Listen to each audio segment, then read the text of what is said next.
Good evening, friends. If it's evening where you're at, it's evening here. Could be watching this in the morning, in the afternoon, whatever time of day it is to you. Good day, my friends. Brooke Wonder here.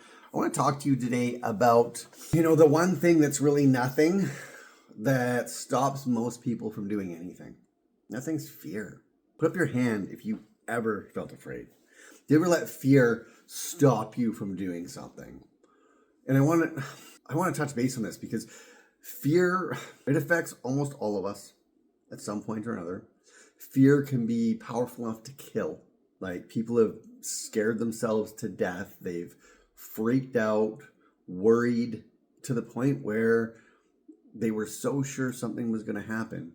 It did, right? And people have literally shut their bodies down because they were so afraid. And most people, they start to go forward in life. They have an idea of where they want to go, and fear sets in.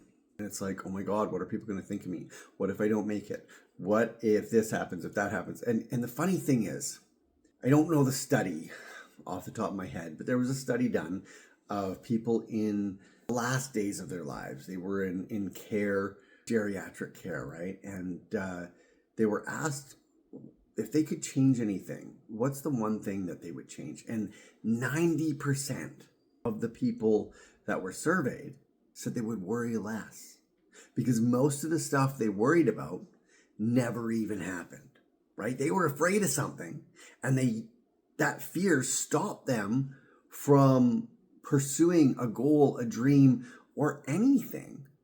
And it never materialized. It never happened, right? Maybe they were, of course, there was a ton of people in the study. There was a whole bunch of different fears, different things that they worried about. But if you think about that, how often do we let petty fears and worries stop us? And really, when you think about it, what is fear? Fear is a construct of your mind. It's not happening now. Fear can only ever take place in the future. It's not present in the present.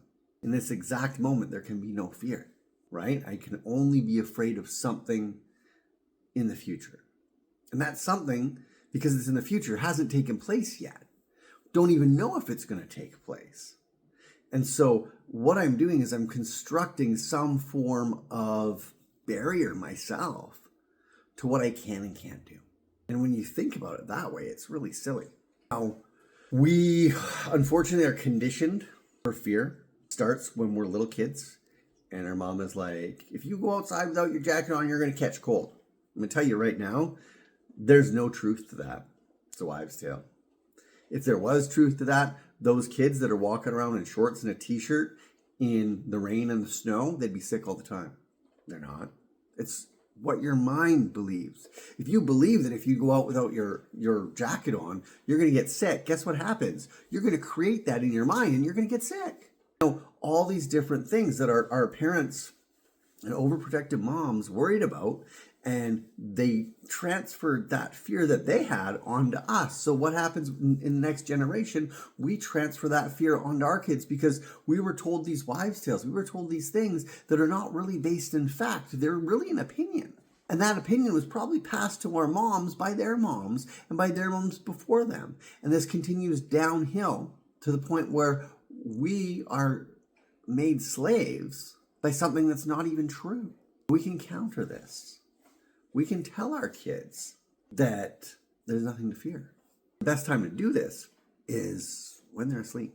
We can go talk to them and we can say, hey, I'm going to give you some instructions here. You're not going to wake up. You're going to stay asleep. And we say it in a nice, loving voice. And we let them know that there's nothing to be afraid of. And this is called auto-suggestion. Well, this is called suggestion. Auto-suggestion is when you do it to yourself. Suggestion is when you make it a suggestion to somebody else. And if they're in that relaxed, receptive state of sleep, we can actually get in it and correct some of those thinking problems that they may have. Now, here's the thing, guys. As adults, I don't know about you, I don't watch the news, I don't read newspapers, but if you do, you're going to be hit with sensational headlines all the time. You're going to be told about all these terrible things that are going on. Even if they're not going on, you're going to be told these terrible things because here's the thing. Ratings and newspaper sales increase with sensationalization. The more scary and attention grabbing it is, the more they sell newspapers, the more they sell airtime. I had a mentor once and he said, do you know why they don't tell you anything in a newspaper about the good that happens in the world?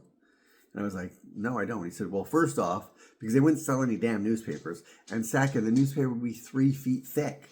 As it is, they tell you all the bad stuff and it's this thick. So when you're worried about all the bad stuff that's going on in the world, imagine you're comparing this, that's the bad stuff, to this. That's the good stuff. So my friends, next time that you're attacked by fear, use your conscious mind. Think of the truth. See the truth. That there's love and there's faith. Because in the presence of love and faith, fear can't exist. Those two are polar opposites. They cannot take up the same space at the same time. And there's nothing to be afraid of. It's always, and I mean this, it's always a figment of your imagination. Anyway, I hope this has helped. Do me a favor, share this message with somebody who needs it today.